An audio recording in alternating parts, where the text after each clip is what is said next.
I'm Sophia Montgomery, 30 years old, 3 months in a coma, and I woke up to an empty hospital room with a 2-word note from my billionaire father. We stopped paying. The machines keeping me alive had been funded by strangers. While my family, worth $2.8 billion, celebrated their freedom from the daughter who'd secretly built 40% of their empire, my stepmother had already divided my belongings. My half-brother had claimed my office.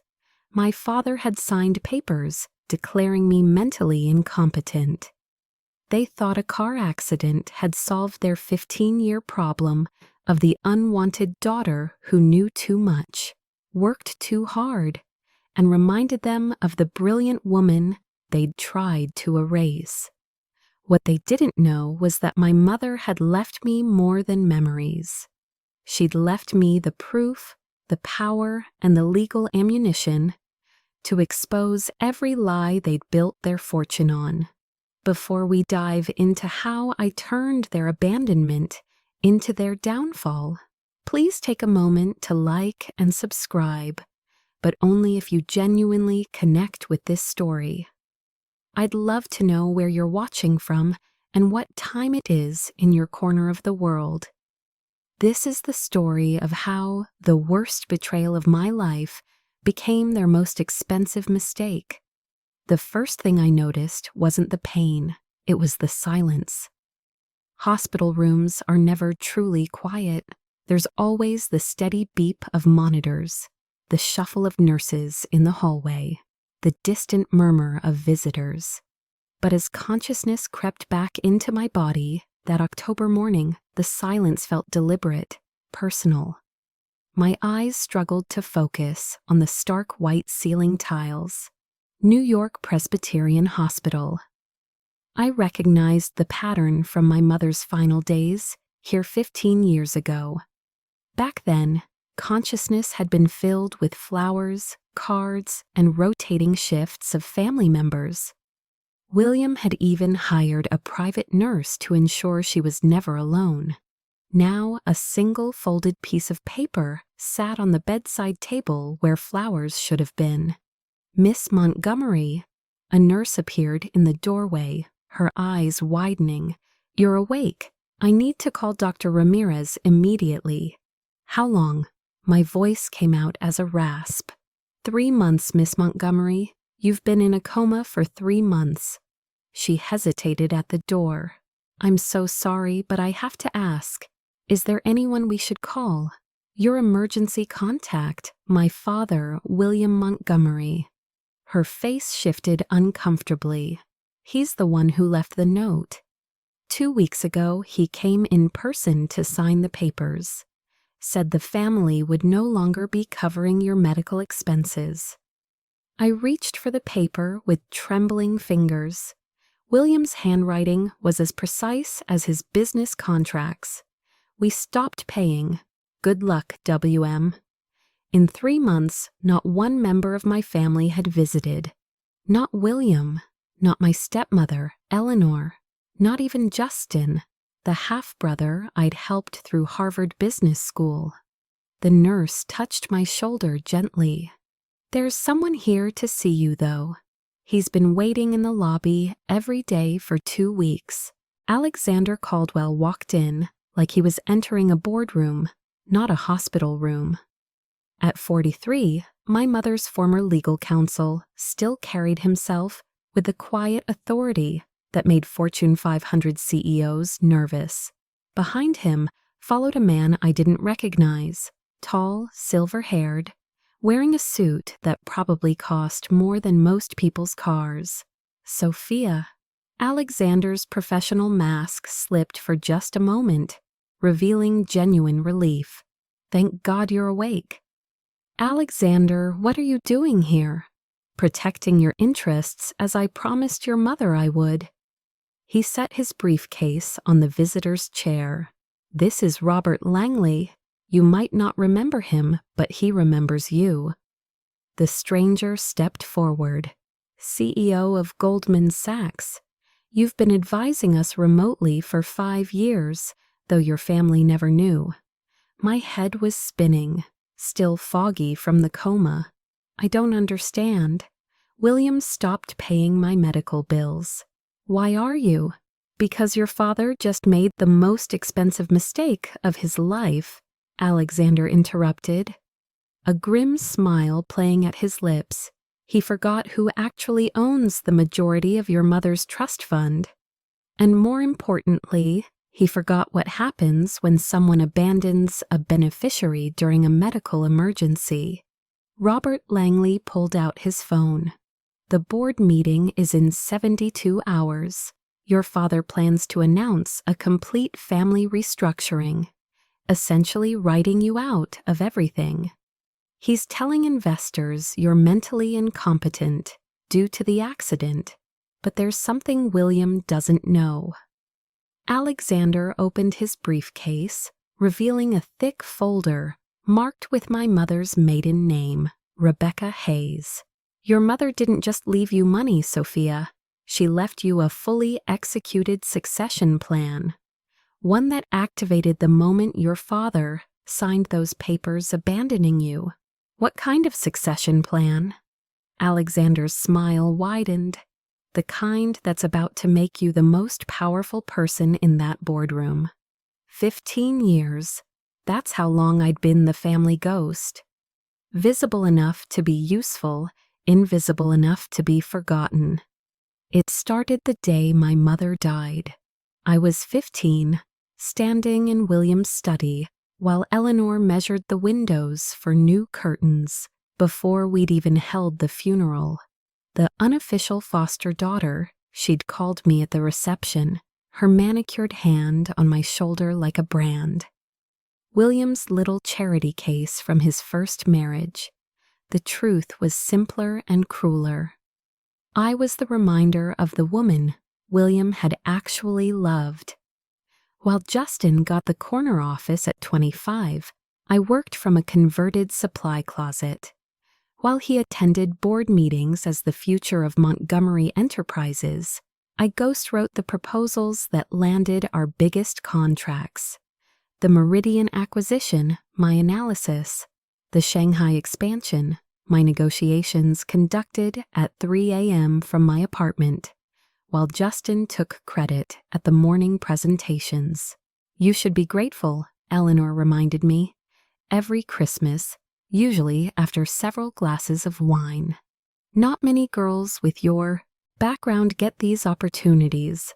My background, the daughter of Rebecca Hayes, the brilliant CFO who'd built Montgomery Enterprises from a regional firm into a national powerhouse before cancer took her at 37.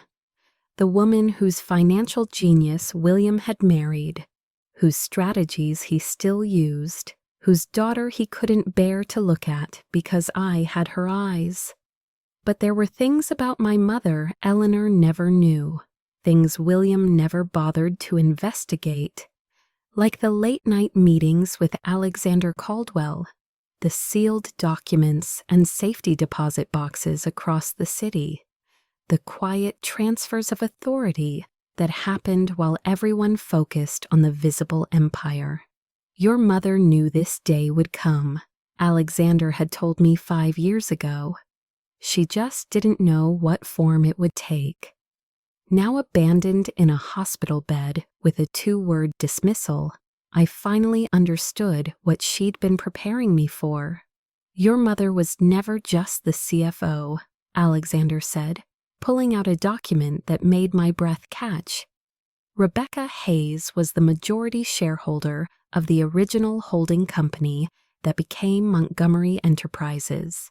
The papers were dated 2001, 3 years before she married William, back when he was struggling to keep his father's failing logistics company afloat. The signatures were clear. Rebecca Hayes, 65% owner, William Montgomery, 35% owner. But the company records show William as founder. A convenient revision after your mother's death, Robert Langley interjected. One that worked because Rebecca kept her ownership through a trust structure. She wanted William to be the face of the company, but she never gave up control. Alexander handed me another document. This one was newer, dated just 5 years ago. Before the cancer progressed, your mother established the Rebecca Hayes Revocable Trust with $850 million in assets. But here's what William never knew. She changed the terms in 2020. The trust becomes irrevocable and transfers to you under specific conditions. What conditions? Abandonment during medical incapacity. Alexander's eyes gleamed. The moment William signed those papers, refusing to pay your medical bills. He triggered the transfer. As of 2 weeks ago, you don't just inherit the money, you inherit her voting rights, her board positions, and this. He pulled out a small plastic card, a platinum-level security badge for Montgomery Enterprises, with my photo and an authorization level I'd never seen before. Executive override. Your mother had this made 5 years ago. It's been sitting in my safe waiting. This badge gives you access to everything, every document, every system, every room in the building, including the executive boardroom. I stared at the badge. She planned all this. She knew William's nature, Alexander said softly. She just made sure that when he showed it, you'd be ready. 72 hours, Robert Langley said, checking his phone. The annual shareholders meeting is this Thursday at the Ritz-Carlton. 2,000 guests, including the mayor, the Tanaka delegation, and every major business leader in New York. This event will determine the future of Montgomery Enterprises. Alexander pulled up the agenda on his tablet. Williams calling it the Next Generation Initiative. He plans to formally announce Justin as president, Eleanor as executive chair, and your official removal from all company roles due to permanent incapacitation. Can he do that? Not if you're there to contest it. Alexander's fingers drummed on his briefcase. But Sophia, if you show up, there's no going back.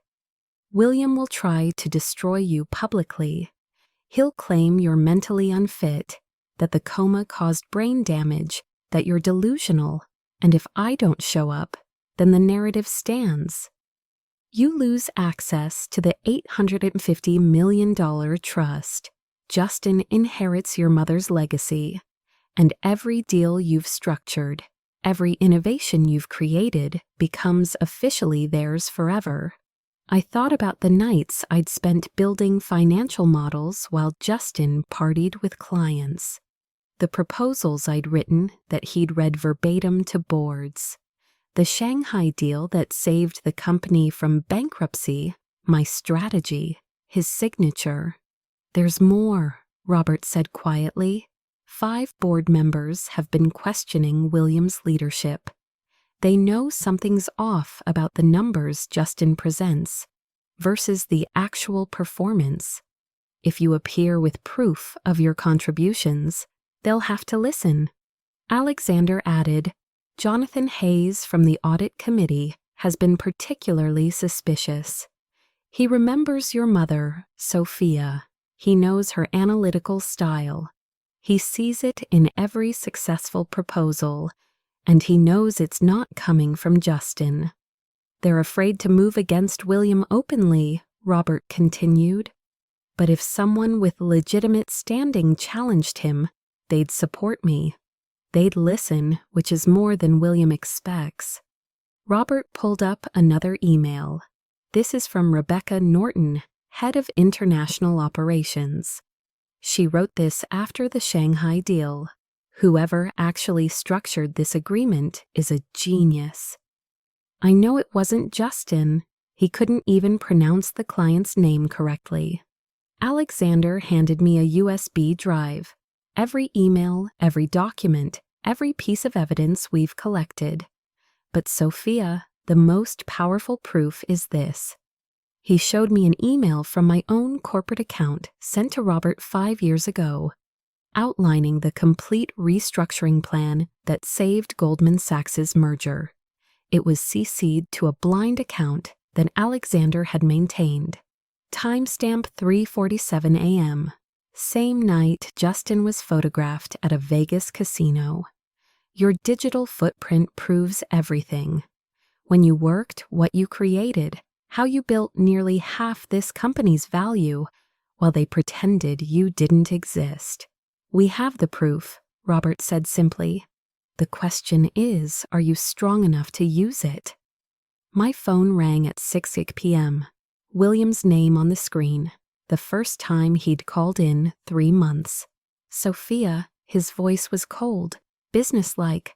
I heard you're awake. Hello, Dad. Let's not pretend, shall we? Papers rustled in the background. You need to sign the succession documents. Justin will take over your responsibilities.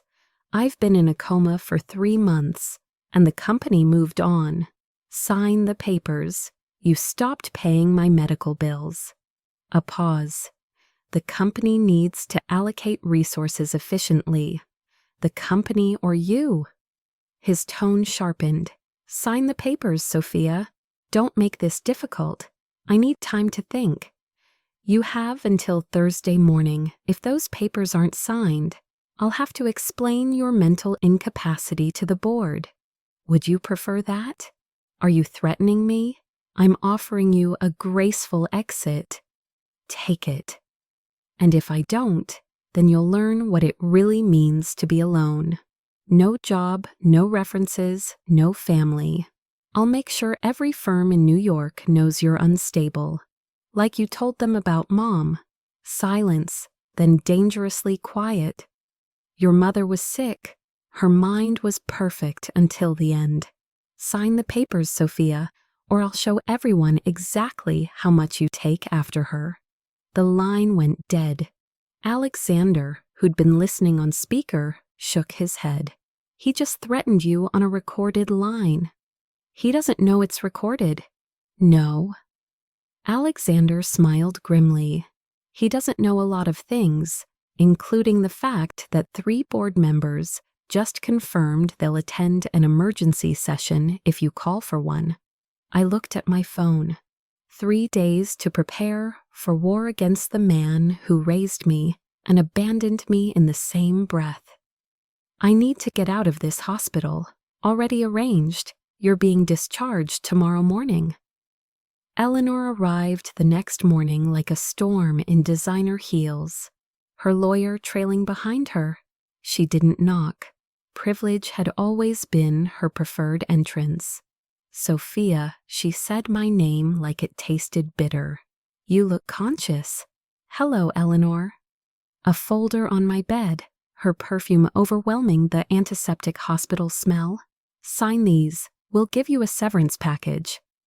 $50,000. More than generous considering. Considering what? Considering you've been nothing but a drain on this family for 15 years. She examined her manicure.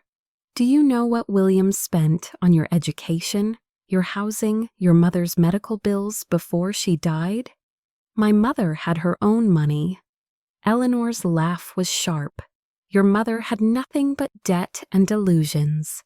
William saved you both out of pity. I reached for my phone, subtly starting a recording. Is that what you tell people? It's the truth. You've been living off our charity, taking advantage of William's guilt, but that ends now. 15 years of working 18-hour days is taking advantage. What work? Eleanor's voice rose. Sitting in that closet office pretending to contribute. Justin does the real work. You're just overhead. We no longer need. Her lawyer stepped forward. Mrs. Montgomery is offering a generous $50,000 for 15 years of building 40% of this company's value. Eleanor's face flushed. You built nothing. You are nothing. Without this family, you'd be homeless. Without my strategies, this family would be bankrupt. Delusional, just like your mother. She leaned in close. Sign the papers or I'll personally ensure you never work anywhere again. Alexander chose that moment to enter. Mrs. Montgomery, I'd be careful about making threats in a hospital. These places have excellent security cameras. Eleanor straightened, recognizing him. Caldwell, I should have known you'd interfere. I'm just protecting my client's interests as her mother asked me to. Justin showed up an hour after Eleanor left, casual in his golf attire. My half-brother had inherited William's height, but not his discipline. At 28, he already showed signs of soft living. Hey, sis. He dropped into the visitor's chair like we were having coffee, not negotiating my erasure. Rough couple months, huh? You could say that. Look, I'll cut to the chase. He pulled out his phone, showing me a bank transfer screen. $5 million cash today. All you have to do is sign over your rights and disappear. $5 million? It's more than fair. You get to start fresh somewhere else. Maybe Europe. You always talked about Paris. When I was 12, Justin shrugged. Point is, you take the money, we all move on. No drama at the shareholders' meeting. No messy family disputes. And you become president. I already am, basically. This just makes it official. He leaned back, supremely confident. Come on, Sophia. You were never really executive material. All that time in your little office running spreadsheets. That's not leadership. What about the Shanghai deal? What about it? The one that saved the company? Who structured that? Justin laughed. The consulting team. Obviously, I managed them brilliantly. What was the client's name? His smile faltered. Why does that matter? You presented the deal to the board. Surely you remember the client's name. This is ridiculous. Look, $5 million is my final offer. Take it or leave it. Alexander stepped forward from where he'd been standing by the window. Mr. Montgomery, are you attempting to bribe Kedgit, a shareholder, before an official vote? Justin jumped up. Who the hell, Caldwell? What are you doing here? Documenting everything, Alexander said calmly. Please continue. You were saying something about Sophia not being executive material. Justin grabbed his phone. This conversation is over. Sophia, you have until tomorrow. Then the offer disappears, like family loyalty. He paused at the door. Family? You were never really family. Just ask Dad. After Justin left, I sat in silence for a full minute. 3 offers, 3 insults, 3 confirmations that I'd never been anything more than an inconvenience to them. Alexander waited, patient as always. What are you thinking? I'm thinking about Mom's funeral. I turned the platinum badge over in my hands. William gave a speech about partnership and legacy. Eleanor stood there in a black dress that probably cost more than Mom's casket. Justin was 13, texting through the service. And you? I was 15, wondering why the woman who built everything was being buried like a footnote. I picked up my phone and scrolled through the contacts until I found the number I needed. Alexander, can you set up a secure conference call? With whom? Jonathan Hayes, Rebecca Norton, and the other board members Robert mentioned. It's time they heard the truth. Alexander smiled. And William, he wants war. He'll get one. I dialed another number. Robert, it's Sophia. I need every email, every document, every piece of evidence ready for Thursday. And I need one more thing. Name it. A Wall Street Journal reporter who isn't afraid of William Montgomery. I know just the one, Emily Dawson. She's been investigating irregular patterns in Montgomery Enterprises, reporting for 2 years. Perfect. I stood up steady for the first time since waking.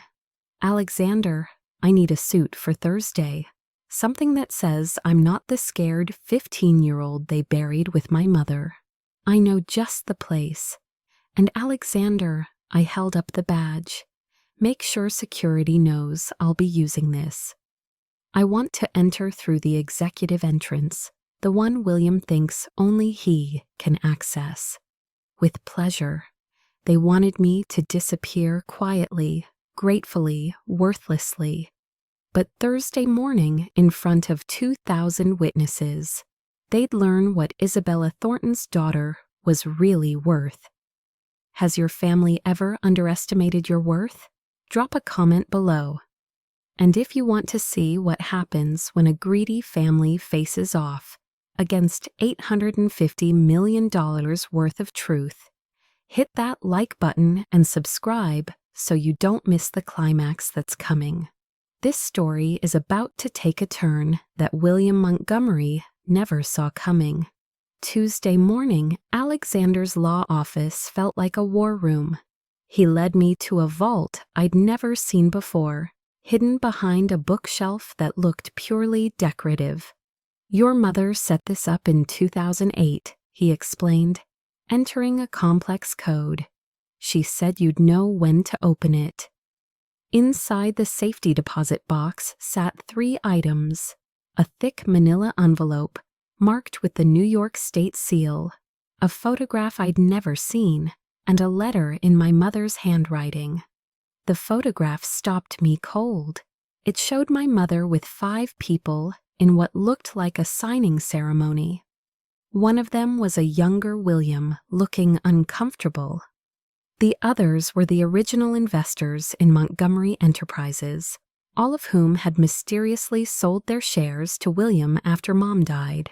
This is the original incorporation, Alexander confirmed, pulling out the sealed document. New York Corporation Certificate, NY 219784432.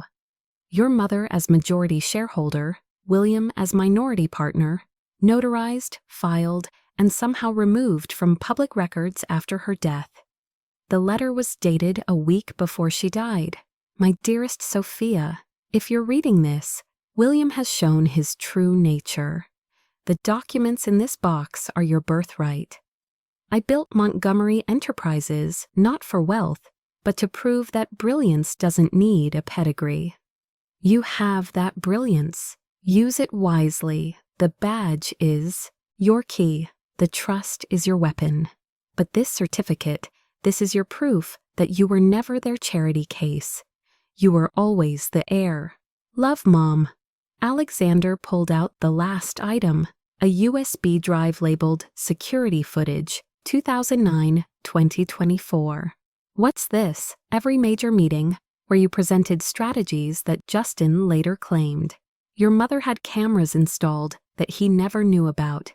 She knew this day would come. I held the certificate. This changes everything. No, Alexander corrected. This proves everything. Robert Langley arrived at Alexander's office with a laptop and a team of Goldman Sachs executives I recognized from years of secret video conferences.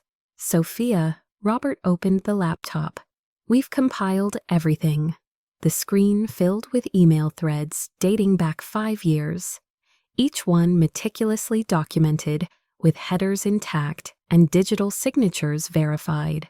This one's my favorite, said Linda Patel, Goldman's chief strategy officer. December 2023, Justin presented his restructuring plan for our Asian merger, except here's your email to us from 3 weeks earlier, with the identical strategy, a down to the comma placement. Another executive, Michael Chen, pulled up a different thread. The Shanghai deal that saved Montgomery Enterprises. You sent us the framework 6 months before. Justin even knew Shanghai existed. We have 43 emails between you and our team, all time-stamped between 2 a.m. and 5 a.m. Why those hours? Alexander asked. Because that's when Justin was reliably unconscious, I admitted. I could work without interruption. Robert clicked through more evidence. In 5 years, you've advised on deals worth $1.2 billion. Our board knows it. Several Fortune 500 CEOs know it. The only people who don't know it are sitting in the Montgomery boardroom. Until Thursday, Linda added. Robert has already informed the Wall Street Journal that Goldman Sachs will be making a statement about our shadow consultant who's been driving Montgomery's growth.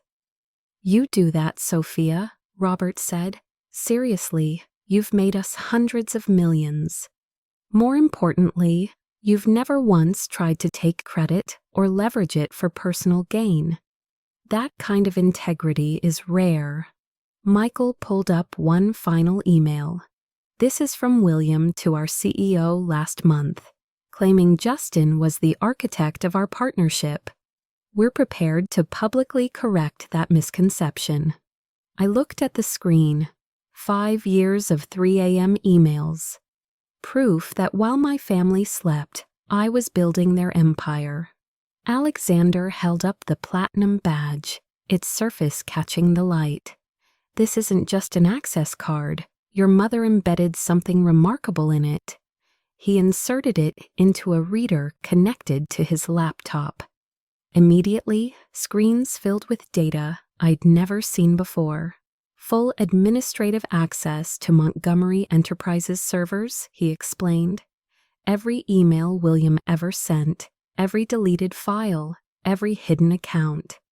Your mother built a back door that's been waiting 15 years. Is this legal? Completely. She was majority shareholder and chief technology security officer, a title William forgot existed. She had legal authority to maintain oversight access, and that authority passed to you. I scrolled through the files. There it was, a folder labeled Succession Planning, dated the month before Mom died. Inside, hundreds of documents showing she'd been preparing to remove William as CEO. She knew, she suspected. Look at this. Alexander pulled up an email thread between William and Eleanor from 2009, 6 months before Mom's diagnosis. They were already discussing life after Rebecca. Another file caught my eye. Board minutes confidential. The real ones, not the sanitized versions Justin presented. They showed 5 board members repeatedly questioning Justin's competency, only to be shut down by William. This is why Jonathan Hayes and the others are ready to listen. Alexander said they've been documenting William's deception for years, but they needed someone with standing to act. And this, I pointed to a file labeled Executive Override Protocol. Your ace in the hole. With this badge, you can lock William out of his own office, freeze Justin's corporate accounts, and access the boardroom's presentation system, all legally, all within your mother's established security protocols. I held the badge up. She really did think of everything. No. Alexander smiled. She thought of you. There's a difference. Wednesday evening, less than 12 hours until the shareholders' meeting. Emily Dawson from the Wall Street Journal sat across from me in Alexander's conference room, her recorder running. 2,000 attendees, international media, and William Montgomery has no idea you're coming. He thinks I'm broken in a hospital bed, deciding which insulting offer to take. The venue is the Ritz-Carlton Grand Ballroom, she continued. William's power base. He's held every major announcement there for 20 years. The staff, the security, even the AV team, they all answer to him. Or so he thinks, Alexander interjected, sliding a document across the table. The Ritz-Carlton's parent company is a Goldman Sachs client. Robert made a call. The AV team now has instructions to give Sophia full access to the presentation system. Emily made notes. The meeting starts at 10 a.m. William's Next Generation Initiative presentation is scheduled for 10:30. When will you make your entrance? 10:29, I said. Just as he's about to take the stage through the main entrance, the executive entrance, the one only board members can access. I touch the badge, the one he doesn't know I can open. And your allies? 5 board members will be strategically seated. Jonathan Hayes near the front, Rebecca Norton by the international investors, the others scattered through the institutional shareholders. Emily looked up from her notes. You realize this will be the corporate equivalent of a public execution? William spent 30 years building his reputation. He spent 30 years stealing my mother's legacy. Thursday, I'm taking it back. What about Justin and Eleanor? They'll be on stage with William, part of his grand presentation. They won't even see me coming until I'm at the podium. Emily smiled. This is going to be front-page news. Good, I said. My mother deserves nothing less. Thursday, 7 a.m. I stood before the mirror in Alexander's guest suite, adjusting the black Armani suit he'd had tailored overnight. My mother's pearl necklace, the only thing William hadn't tried to claim, rested against the crisp white shirt. You look like her, Alexander said from the doorway. Rebecca wore the same outfit when she first pitched Montgomery Enterprises to investors. My phone buzzed with texts from allies. Jonathan Hayes in position, board members ready. Rebecca Norton. International investors briefed. They're intrigued. Robert Langley, Goldman team in place. Emily Dawson has front row press credentials. Another message, this one from William. Final chance. Sign the papers or face the consequences. I didn't reply. The drive to the Ritz-Carlton took 20 minutes. New York's financial district was already buzzing with activity. Through the car window, I could see banners announcing Montgomery Enterprises, annual shareholders meeting the next generation. Nervous? Alexander asked. No. I touched the badge in my pocket. For 15 years, I've been preparing for this moment without knowing it. Every spreadsheet, every late night, every swallowed insult, it all leads here. Robert called as we pulled up to the service entrance. William's already inside. Full court press with investors. Justin's working the younger crowd. Eleanor's charming the old money. They have no idea what's coming. Security. 5 guards at the main entrance, 2 at executive. All have been informed about your badge authorization. I checked my watch. 9:15 a.m. 45 minutes until William's presentation. 44 minutes until I destroyed everything he'd built on lies. Sophia, Alexander said as I stepped out of the car. Your mother would be proud. She would be vindicated, I corrected. There's a difference. The executive entrance was 50 feet away.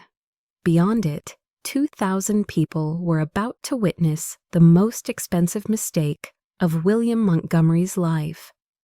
The Ritz-Carlton lobby was a sea of expensive suits and calculated smiles. Through the glass doors, I could see the who's who of New York's financial elite, all here for William's grand announcement. I stayed in the service corridor, watching through security monitors that Alexander had arranged access to. William stood at the center of it all, working the room with practiced charm. Eleanor glided between groups of investors, her laugh carrying across the marble floors. Justin held court near the coffee station, surrounded by younger executives who hung on his every word about innovative leadership. Miss Montgomery? A security guard appeared beside me. Mr. Caldwell said you'd need access to the executive entrance. Not yet. I'm waiting for the right moment. On the monitor, I watched Jonathan Hayes arrive, followed by Rebecca Norton.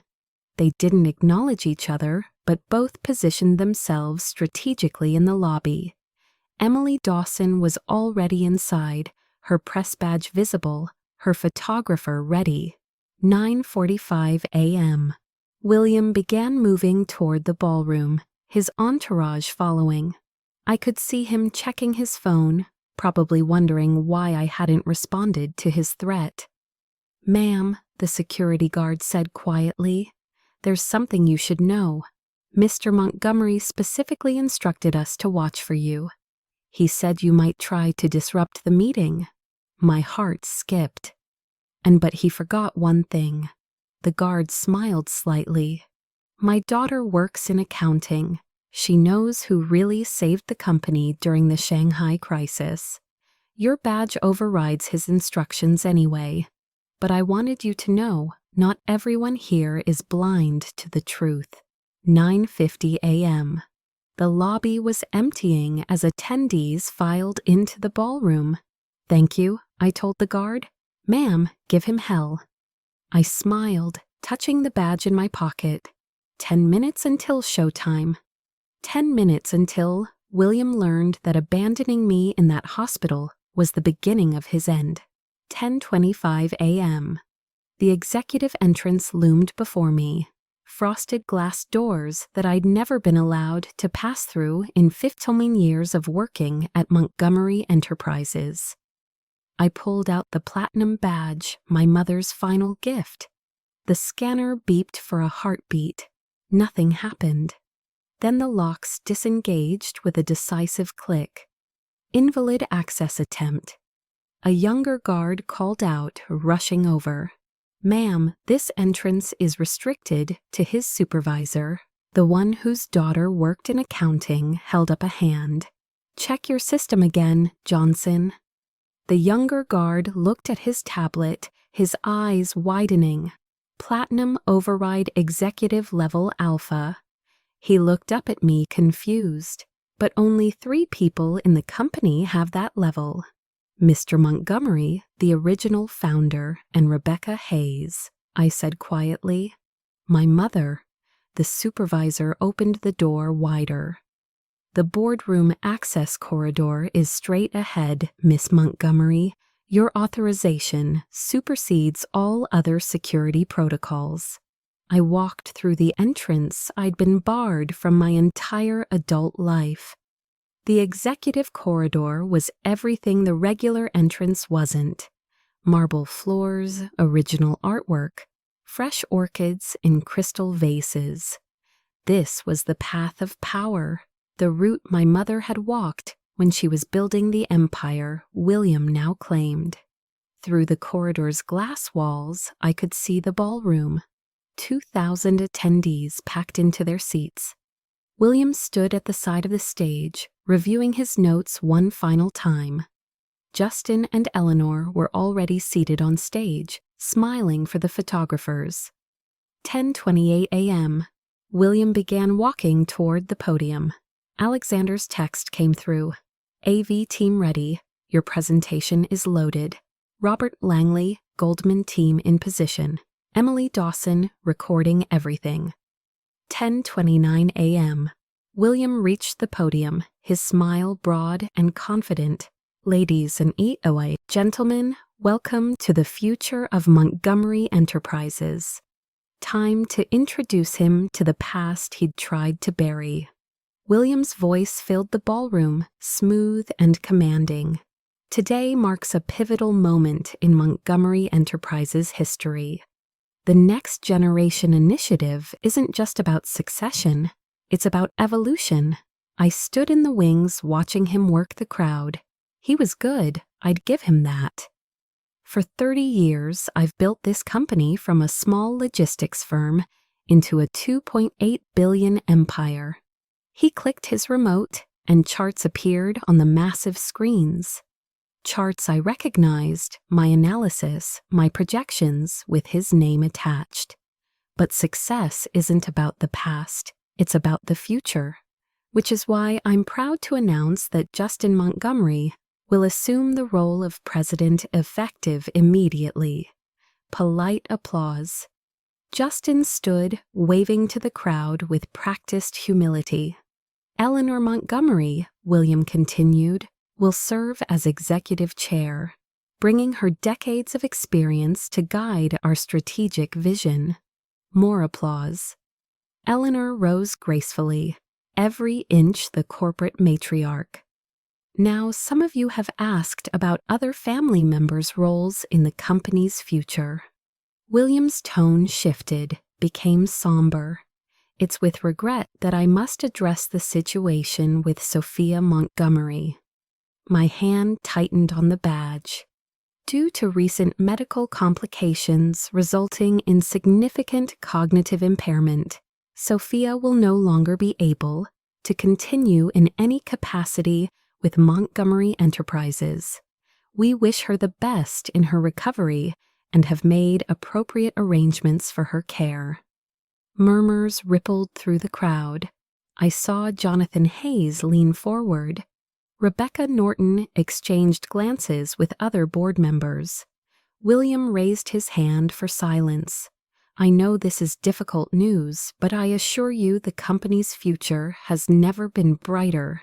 Justin and Eleanor will. That's when I pushed open the boardroom door. The sound echoed through the ballroom. 2,000 heads turned. William's smile froze on his face.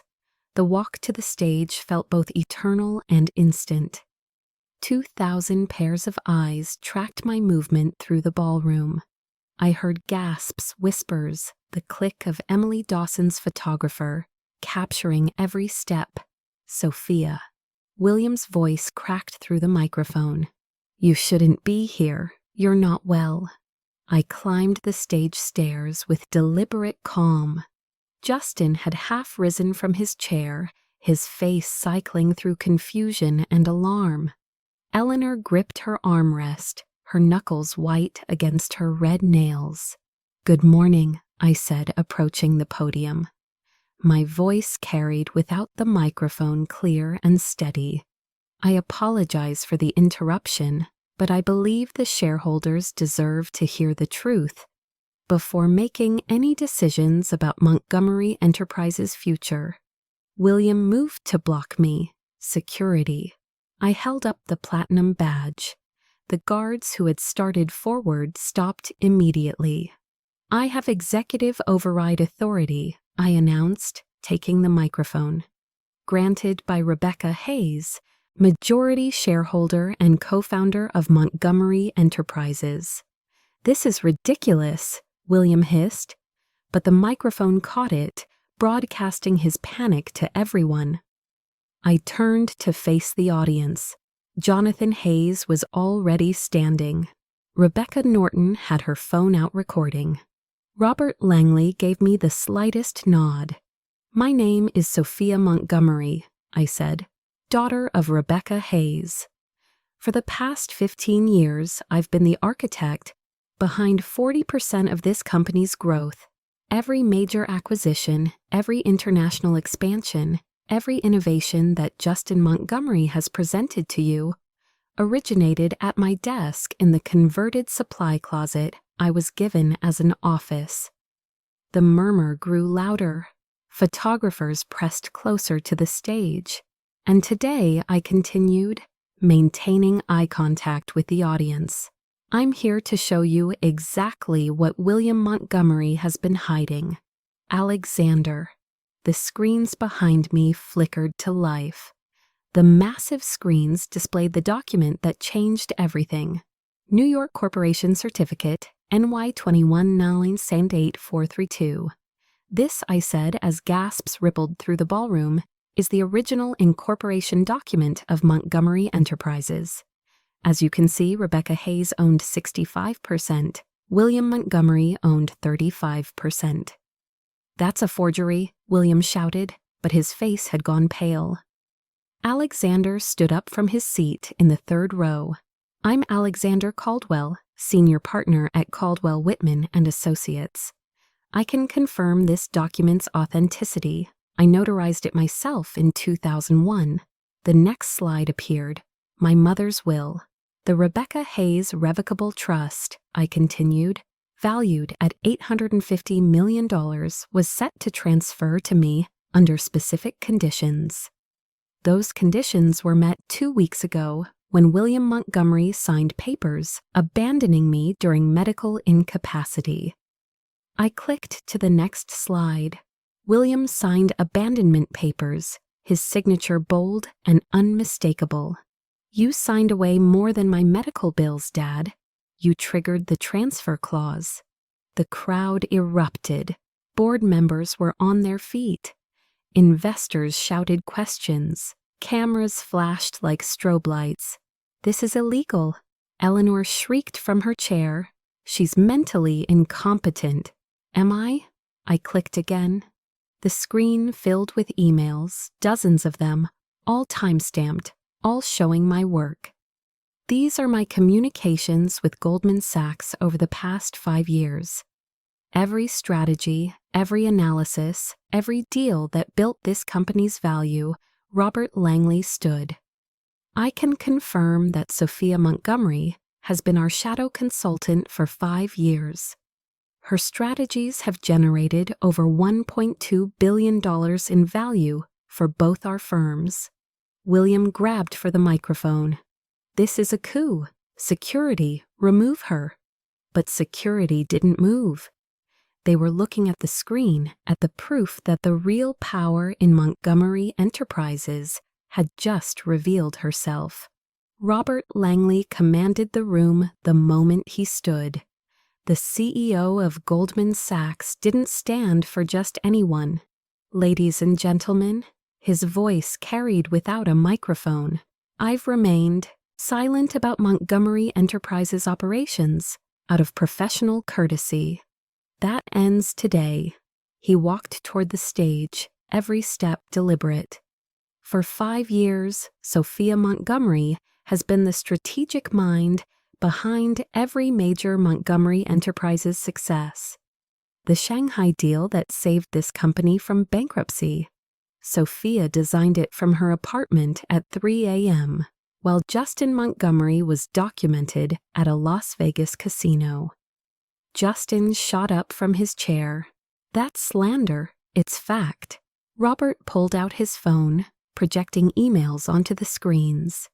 "Here's Sophia's proposal, sent to me 6 months before the deal was announced. Here's Justin's presentation to the board. Word for word identical, except for the signature." Linda Patel from Goldman stood next. The European expansion that generated $400 million in revenue.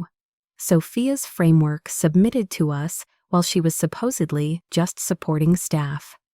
Another Goldman executive rose. "The AI integration that modernized your supply chain." Sophia coded the initial algorithm herself. "We have the GitHub commits." Jonathan Hayes finally spoke from the audience. "As head of the audit committee, I've suspected this for years.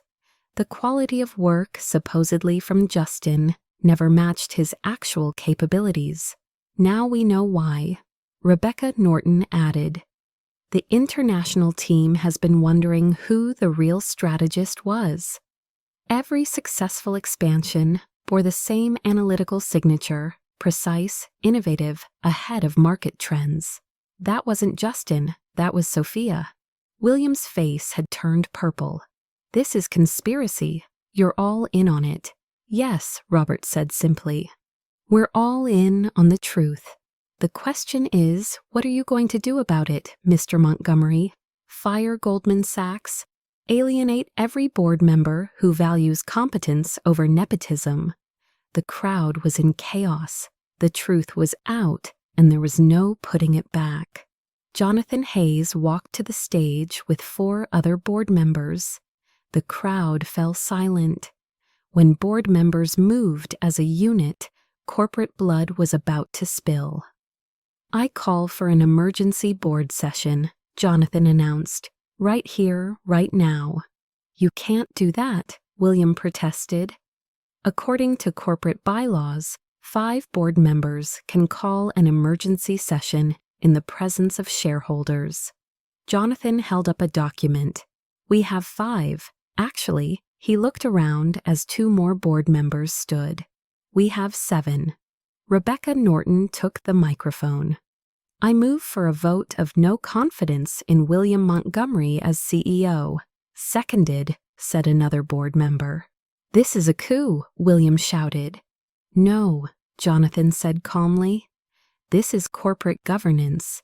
You've been lying to shareholders for 15 years, claiming credit for work done by someone you've systematically marginalized. That's fraud. Eleanor tried to leave the stage, but cameras blocked every exit. Justin sat frozen, his face white as paper. All board members in favor of removing William Montgomery as CEO? Jonathan asked. 7 hands rose immediately. Then an 8th, a 9th. Within 30 seconds, 12 of the 15 board members had their hands up. Motion carried. The ballroom erupted. Investors were on their phones, undoubtedly calling their firms. The stock price was probably going crazy. I further move, Rebecca Norton continued, to nominate Sophia Montgomery to the board of directors, effective immediately. Seconded. All in favor, unanimous. William stumbled backward. You can't. I built this company. No, I said quietly.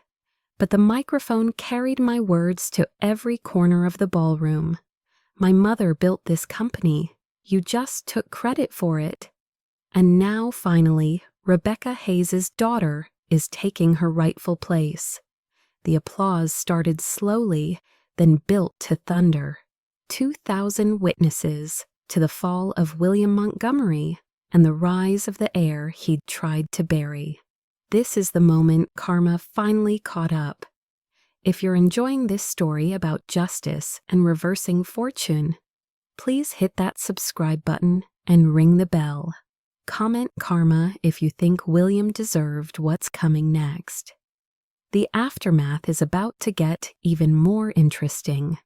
William's composure shattered completely. He grabbed the podium, his knuckles white, addressing the crowd with desperate fury. This is illegal. She's manipulating you all. The accident, the coma, she's brain damaged. Mr. Montgomery, Emily Dawson called out from the press section. Are you claiming your daughter is mentally incompetent while she just presented detailed financial evidence and strategic analysis? She's being coached. Caldwell put her up to this. Alexander stood again. Sophia needs no coaching. Unlike Justin, she actually understands the business she's been running from the shadows. William spun toward the security guards. I'm ordering you to remove her. I sign your paychecks. The head of security stepped forward. Actually, Mr. Montgomery, the board signs our paychecks, and they just voted. Justin. William turned to his son. Tell them about your achievements, the Shanghai deal. Justin's mouth opened and closed like a fish. The consultants. What was the client's name? I asked quietly. Justin's silence was deafening. Mr. Lee of Harmony Logistics, I supplied. We met 17 times via video conference. You met him 0 times because you were in Vegas. Eleanor. William was grasping at straws now. You're still executive chair? Eleanor stood slowly, her composure cracking. I need to speak with my lawyer. Your lawyer is right there. I pointed to the man who'd accompanied her to the hospital. Would you like to explain to everyone how you tried to bribe me with $50,000 to disappear? The lawyer quickly distanced himself from Eleanor, literally stepping backward. William made one last desperate attempt. I'll sue. I'll destroy all of you. With what money? Jonathan Hayes asked. Your assets are tied to your position, a position you no longer hold. William Montgomery, the man who'd built an empire on my mother's bones, stood defeated on his own stage. I waited for the chaos to settle, then spoke. With the same measured tone I'd learned during 15 years of swallowing insults. William, I'm not here for revenge. I'm here for restoration. The room quieted, everyone leaning in. You have 2 choices. You can fight this. Hire lawyers, drag the company through scandal. Watch the stock price crater while you try to prove your lies were truth. or you can accept a graceful transition. Graceful, he spat the word. You keep your shares. You retain an advisory role. You save face by announcing this was a planned succession that you orchestrated to test the company's readiness. I pulled out a prepared statement. Alexander has drawn up the terms. You can leave here as a strategic visionary who recognized his daughter's talents or as a fraud who got caught. The room held its breath. The Shanghai deal saved this company, I continued. The European expansion doubled our revenue. The AI integration positioned us for the next decade. Those achievements stand regardless of whose name is on them. What matters is the company Rebecca Hayes built continues to thrive. Robert Langley spoke up. Goldman Sachs supports a smooth transition. The market responds better to planned succession than corporate coup. You have 5 minutes to decide, I said. After that, Emily Dawson publishes her story with either narrative, your choice which one. Eleanor grabbed William's arm. Take the deal. Justin nodded rapidly. Dad, please take it. William looked around the room at the board members who'd turned on him, the investors recording everything, the press poised to destroy him. You planned this, he said to me. No, I replied. Mom did 15 years ago. I'm just executing her final strategy. For the first time in my life, I saw William Montgomery recognize he'd been outplayed. Jonathan Hayes returned to the microphone. We need to formalize this transition. I call for a vote on the proposed succession plan. The terms were projected on the screen. William Montgomery transitioned to advisory chairman. Sophia Montgomery, board of directors, strategic development chair. Justin Montgomery, reassignment to regional operations manager. Eleanor Montgomery, voluntary resignation with standard severance, immediate audit of all historical transactions. Mr. Montgomery, Jonathan addressed William, do you accept these terms? William stood silent for a long moment. The entire ballroom waited. Finally, Eleanor whispered urgently in his ear, and he gave a single bitter nod. Let the record show William Montgomery accepts the transition, Jonathan announced. All board members in favor. 15 hands rose unanimous. Shareholders. Jonathan asked the room, a show of support. The response was overwhelming. Nearly every hand in the room went up. The investors knew competence when they saw it, and they just witnessed 15 years of it revealed. Motion carried. Effective immediately. Sophia Montgomery is elected to the board of directors. Alexander handed me the official documents. As I signed, I noticed my signature looked exactly like my mother's, something William probably never bothered to notice. Ms. Montgomery, Jonathan said formally, would you like to address the shareholders? I returned to the podium one last time. Montgomery Enterprises was built on innovation, integrity, and intelligence. My mother embodied those values. For 15 years, they were buried under ego and deception. Today, we return to our roots. I looked directly at William. The company will thrive. Your legacy, such as it is, remains intact. But the truth is now on record. The applause was different this time. Not shocked or excited, but respectful, professional. This meeting is adjourned, Jonathan announced. Just like that, in a boardroom William thought he owned, justice was served with a corporate vote and a signature. Within an hour, the story was everywhere. Emily Dawson's Wall Street Journal article went live with the headline, The Ghost CEO, How Sophia Montgomery Built an Empire from a Supply Closet. Her photographer had captured the perfect moment.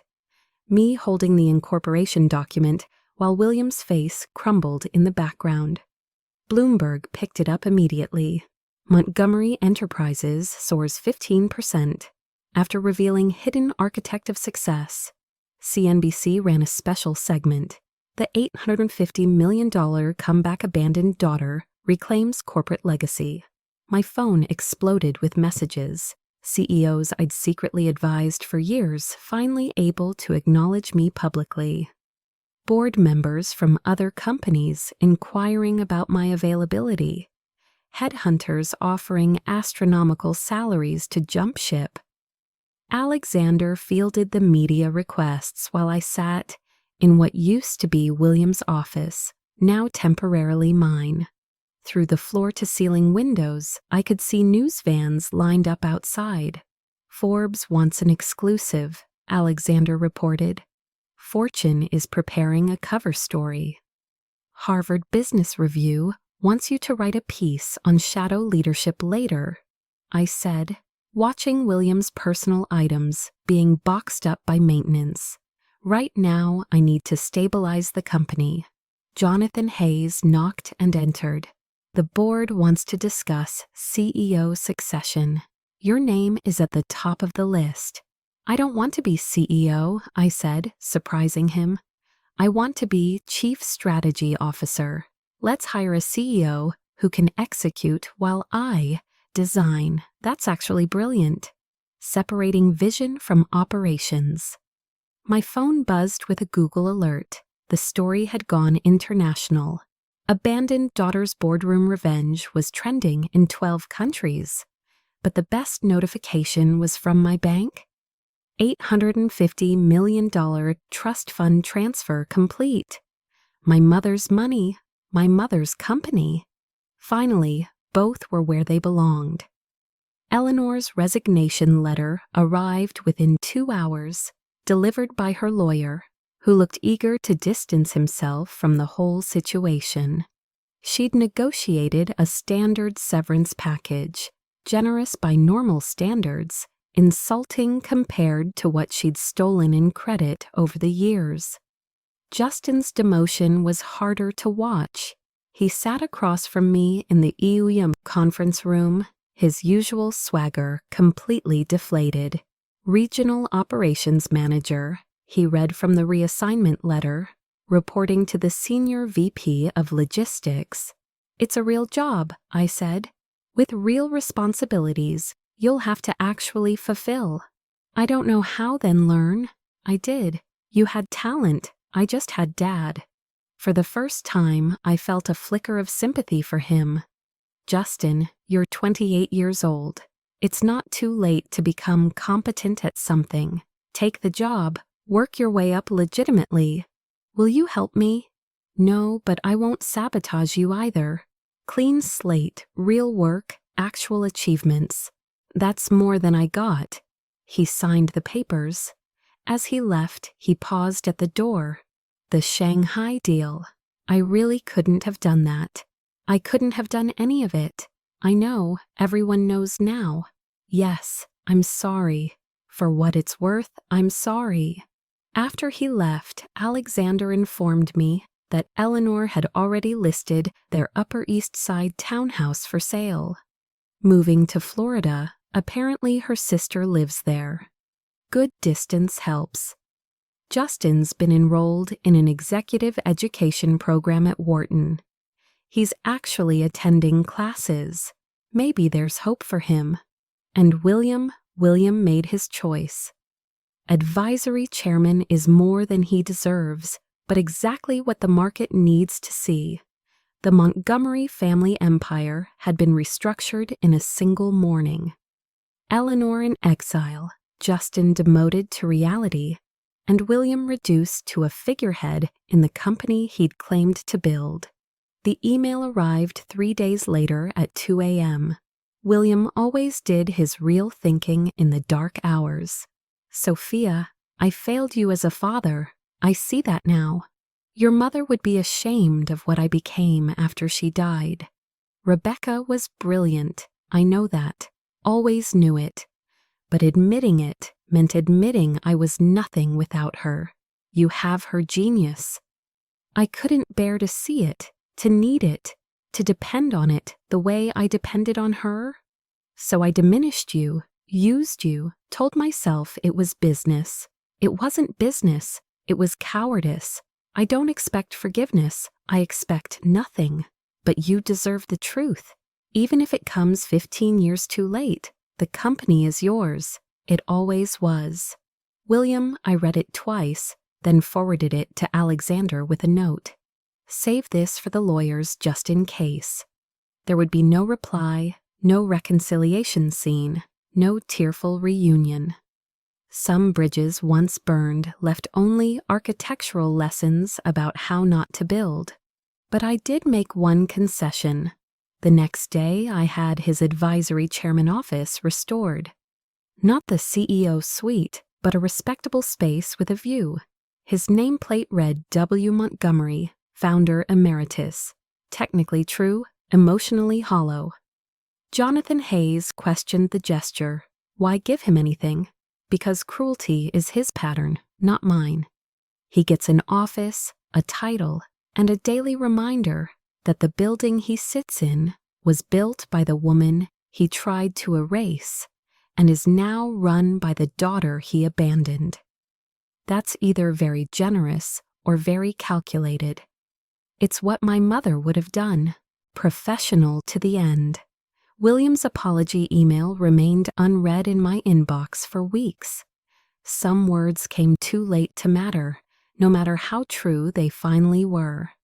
Within 6 months, Montgomery Enterprises looked nothing like the company William had ruled through fear and favoritism. The first change was healthcare. I instituted unlimited medical leave for all employees. No one would ever be abandoned in a hospital bed on my watch. The policy cost millions. The employee loyalty it bought was priceless. Next came transparency. Every department head now presented their own work. No more stolen credit, no more shadow contributions. A junior analyst who'd been doing her boss's work for 3 years got promoted on the spot when the truth came out. The Rebecca Hayes Innovation Foundation launched with $50 million in funding, supporting female entrepreneurs in STEM fields. My mother's name was finally attached to something worthy of her legacy. The supply closet that had been my office for 15 years was converted into a memorial space. A plaque read, "From this 608 room, Sophia Montgomery built 40% of this company's value." Never underestimate anyone based on the size of their office. Alexander helped establish new corporate governance rules. Family members could work at the company, but had to meet the same performance standards as any employee. Nepotism died a regulatory death. The stock price hit record highs.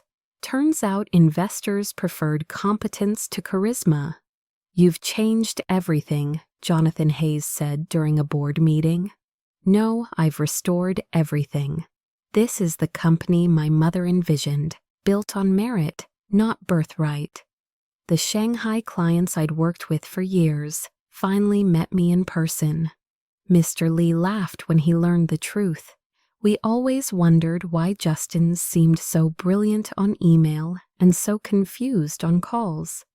By year's end, Harvard Business School was teaching a case study, The Montgomery Revelation, Hidden Leadership and Corporate Truth. My mother's company finally reflected her values. It only took 15 years and one abandoned hospital room to get there. 1 year later, I stood in my new office, not the CEO suite, but the Chief Strategy Officer space I designed myself. Floor-to-ceiling windows, yes, but also workstations for collaboration, whiteboards covering entire walls, and a small corner dedicated to my mother's memory. The company ran like clockwork under our new CEO, someone I'd personally recruited from Microsoft. I did what I did best: strategy, innovation, building the future, while she handled operations and execution. perfect symbiosis. My days started at 7 a.m. now, not 3 a.m. I ate lunch in the executive dining room, not at my desk. I attended board meetings as a voting member, not as invisible support staff. Family dinner this Sunday? Justin texted. He'd been promoted to regional manager after completing his Wharton program and actually earning it. I'll be there, I replied. These dinners happened monthly now. William, Justin, and me. Not playing happy family, but maintaining professional civility. Eleanor never attended. Florida suited her better. William had aged 10 years in one. He spoke less, observed more, and occasionally offered actually useful advice from his advisory role. He never mentioned the past, neither did I. The board wants to discuss succession planning. Jonathan Hayes mentioned during our quarterly review. You're 31. In 7 years, you could be CEO. Maybe, or maybe I'll start my own company. Mom's trust gives me options. What would Rebecca want? I smiled. She'd want me to choose for myself. That's the difference between her and William. She built an empire but raised a daughter. He tried to own both. My phone buzzed with a text from Robert Langley. Goldman has a new project. Interested, I responded. Send details. My team will review. My team, my choice, my life. Finally, the Harvard Business Review piece I finally wrote was titled The Cost of Invisible Excellence. It opened with a simple truth. Your worth doesn't diminish because others refuse to see it. But their blindness shouldn't determine your paycheck. 3 lessons emerged from my story. Lessons I now shared with young professionals who reached out daily. First, document everything.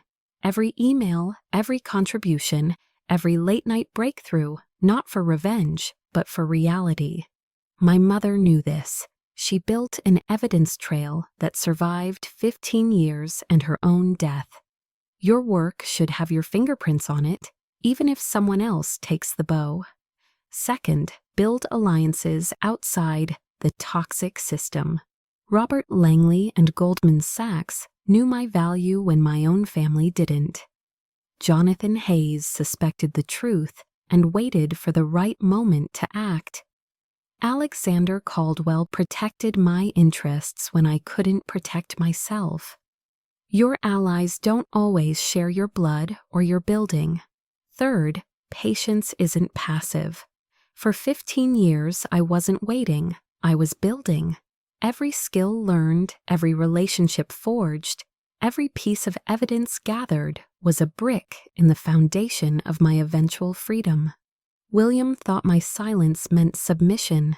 It meant preparation. Your cruelty is his pattern, not mine. He gets an office, a title, and a daily reminder that the building he sits in was built by the woman he tried to erase and is now run by the daughter he abandoned. That's either very generous or very calculated.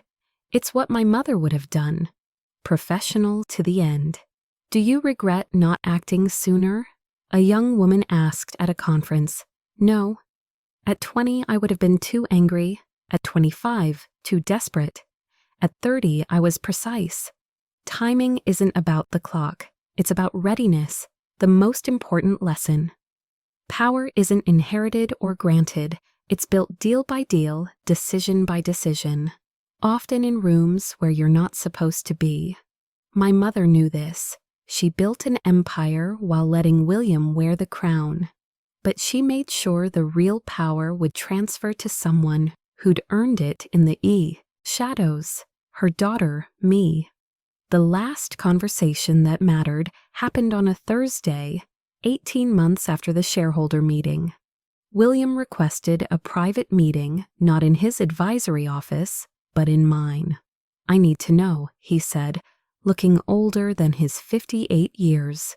Did you ever consider just walking away, taking the $5 million from Justin, and disappearing every day for 15 years? But you didn't. Mom wouldn't have. He nodded slowly. Rebecca always played the long game. This wasn't a game. It was my life. I know that now.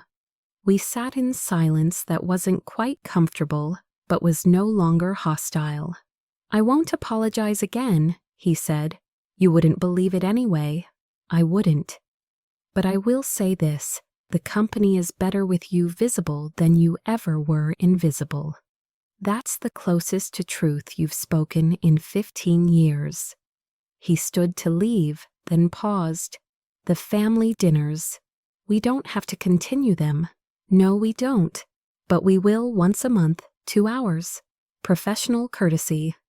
That's the boundary. Why any contact at all? Because cruelty takes energy. I'd rather invest elsewhere. Because Justin is trying to become better. Because maintaining professional relationships is what adults do. And Eleanor made her choice. Distance is her boundary and mine. William nodded. Boundaries, Rebecca would approve. She would. After he left, I looked at the photo on my desk. My mother at 30, my current age, standing in front of the original Montgomery Enterprises building. She was smiling, but her eyes held the same steel I now saw in my own reflection. Forgiveness doesn't mean forgetting. Boundaries aren't walls, they're bridges with gates. And I held the keys. The story could have ended with revenge. Instead, it ended with something better. Balance. Thank you for watching my story. If you or someone you know is struggling with toxic family dynamics, remember your value doesn't decrease based on someone's inability to see it. Please subscribe for more stories about resilience and justice. Comment below, what did you learn from this story? And remember, sometimes the best revenge is simply claiming what was always rightfully yours.